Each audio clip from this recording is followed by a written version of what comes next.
Hello everyone, I'm Morgan, and today I wanted to talk to you about 5 books I've read recently. As usual, I'm going to go from the one I like the least to the one I like the most.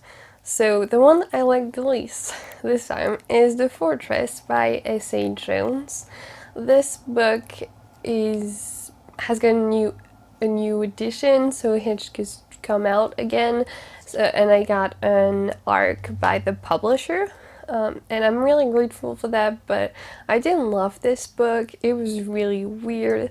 It was set in this world where a bunch of women have created this fortress, and men can ask to become supplicants for a year in that fortress. And so, yeah, the fortress is strictly for women originally, but the men that are there are basically slaves. Like they have to do everything the women say, and specifically, they they can be asked to have sex with any of the women, and that just created all kinds of weird sex scenes in this book. I don't mind reading sex scenes, but like so many and so crude was just a little bit too much for me. I didn't love it. It was fine, it wasn't badly written. That's something that I would like to note, is that the writing was pretty good, but the book I didn't love.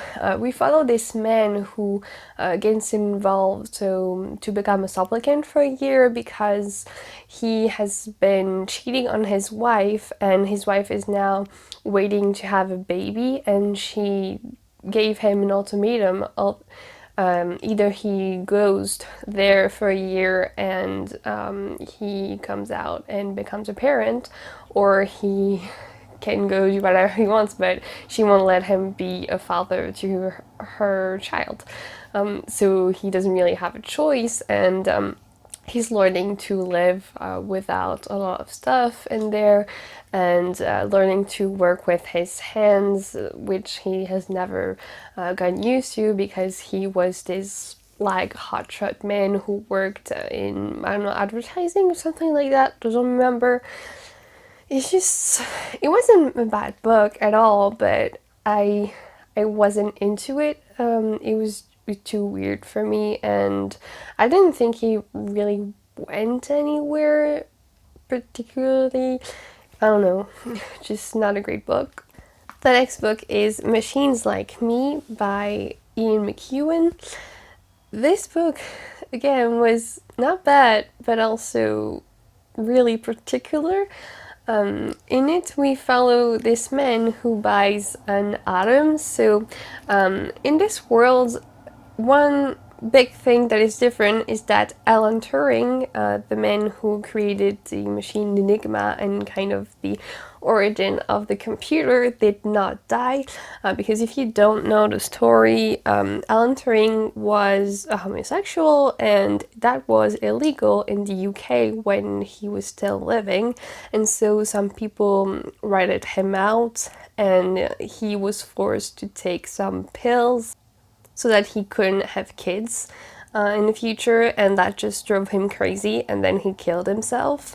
But in this book, it didn't happen, and so this guy who was extremely intelligent actually continued to build some things, and particularly he discovered the solution to an equation that eventually led to artificial intelligence, and specifically in this, so there are people, Adams and Eves, that have been created which look very much human but are robots. And so our man in this book, the main character, has just bought one of them.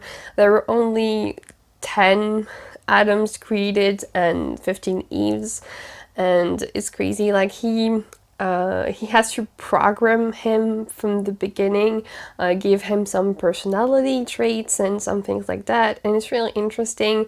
And it's also really weird because so his Adam starts falling in love with his girlfriend, and that are all the things that start going on. Like, it's very interesting and even fascinating in some parts, but the writing didn't go well with me for some reason. I did not want to pick this book up just because of that. Like, the story, as I said, was really interesting, but the actual book I struggled with, just because also, like, the fact that Alan Turing's life isn't the only thing that is different from our society. There are also little things in politics and stuff that were different, but it's so UK-centric that I don't really know those things in reality, so I was not sure what was different from the reality, and I just struggled with that, and I did not want to do research to find out what was real or not, and that just took a little bit from my enjoyment, but still, like, it was a really interesting book, and there are many things that happen in this book due to this Adam, and I would recommend you read it if you're interested in that plot, but I'm just saying the writing is particular. Next is Aristotle and Dante Discover the Secrets of the Universe by Benjamin Alire Sáenz. I have wanted to read this book for so many years because so many people say it's one of their favorites, and I finally did. Unfortunately, I didn't love it. Like, I really liked the story. So we follow these two young boys, Aristotle and Dante, who are 15 years old, and they fall in love. I mean, it's kind of a spoiler, really, that they fall in love, because people always say that when they talk about this book, that this is a male-male relationship, and I get that it's important, but also, like, the relationship actually happens more towards the end. Like, originally they're more best friends. So I don't really like that people say this, and I think it's a huge spoiler. Though you really can feel that something's going to happen, so maybe it's not that much of a spoiler, but still, I don't appreciate that. But yeah, the story was really sweet. I really liked the character of Dante, mostly, that he's the one we follow in this book, and when he's with his family is like really sweet, but it's not always easy for him also, because like his father has gone to war, so he's a soldier, and he still has nightmares, and Dante also has nightmares, and just there are a lot of things going on, and I really liked the story in this book, but the writing, again, was a problem for me, because I felt like this book could not decide if it was written from the perspective of a man reminiscing about his childhood, or really from the perspective of a 15-year-old. And it was just so annoying, because some parts really felt like he was trying to write from the perspective of a 15-year-old, you know, like talking like a 15-year-old, but it didn't feel right. Like, 15-year-olds don't talk that way. So I was like, that doesn't work.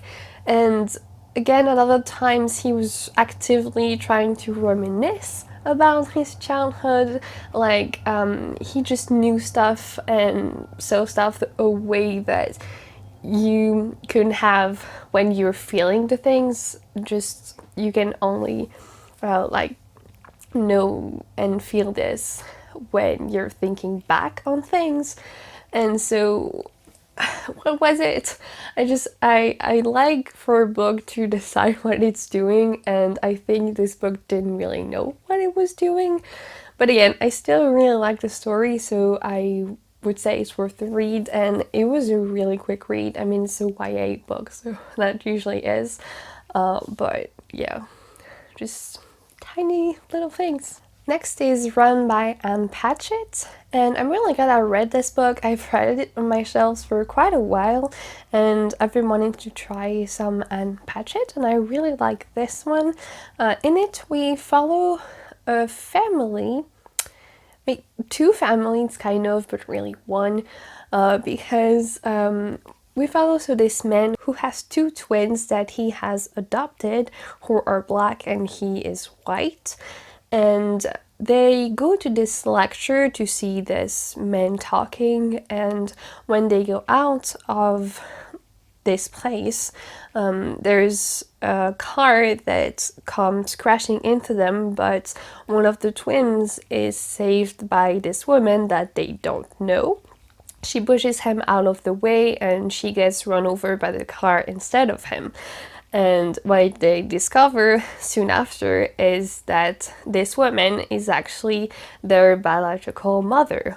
Also, they think. Actually, there are more twists in this, but basically that's the story. And this woman also has a daughter that is with her when the accident happens.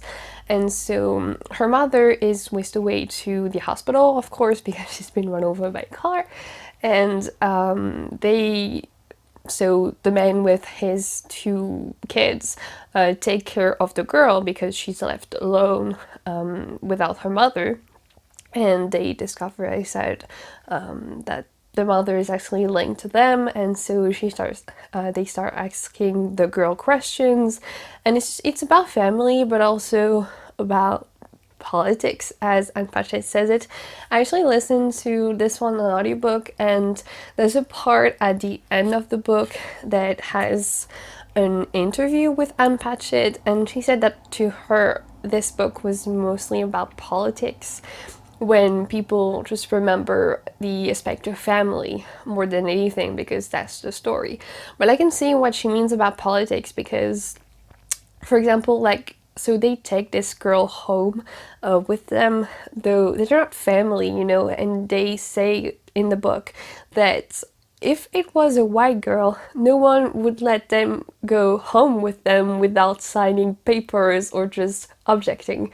But because she is a little black girl, who cares who she goes with? And that's the truth. Like, no one bothers them when they leave the hospital with her.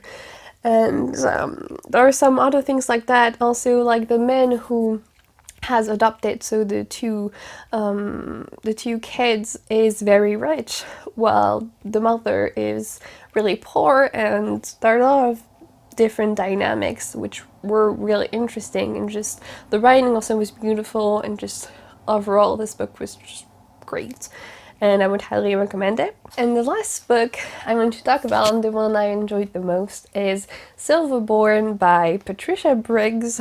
This is the 5th book, I think it was, in the Mercy Thompson series. I've been going through this series for a bit of time now, and I'm still loving it. It's just amazing. And if you haven't seen me talk about this one before, it's about Mercy Thompson, who's a mechanic, and she is involved with werewolves, vampires, and fays, and this world just keeps growing, and I love that in a series when things just keep evolving, and that's exactly what happens in this. Every single book is different from the other, yet some elements are still here, and there's always someone who wants to kill Mercy, and it's kind of fun, really.